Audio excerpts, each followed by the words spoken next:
Sir நான் ரொம்ப கஷ்டப்பட்டுட்டு இருக்கிற வீட்ல, வீடு மாத்தலாமா? வீடு மாத்தணும்னா, பேசிக்கா நான் என்னலாம் கவனிக்கணும் அப்படின்னு சொல்லி கேட்டிருந்தாங்க. ஆக்சுவலா நீங்க வீடு மாத்தணும்னா ரொம்ப சிம்பிளான ரூல்ஸ வந்து புரிஞ்சுக்கணும்.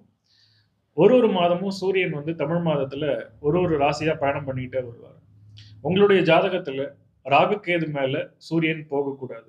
நீங்க வீடு மாறணும்னு நெனைக்கிற காலத்துல, உங்க ஜாதகத்துல ஏற்கனவே ராகு, கேது மேல சூரியன் பிரயாணம் பண்ற நாள்ல, அந்த மாரியான மாதத்துல நீங்க கட்டாயம் வந்து வீடு மாற்றம் செய்யக்கூடாது. 1.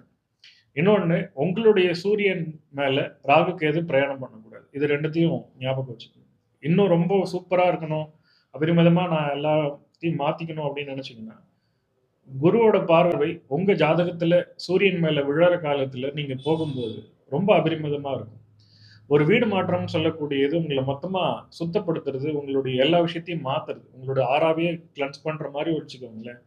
உங்களுடைய எல்லா சூழ்நிலையும் மாற்றம் ஏற்படுத்தக்கூடிய ஒரு சூழ்நிலைய வந்து நமக்கு சாதகமா மாத்துறதுக்கு இந்த ரூல்ஸ ஃபாலோ பண்ணும்போது, 100% வந்து நீங்க ரொம்ப சந்தோஷமாவும், நிம்மதியாவும் போற இடத்துல இருக்க முடியும்.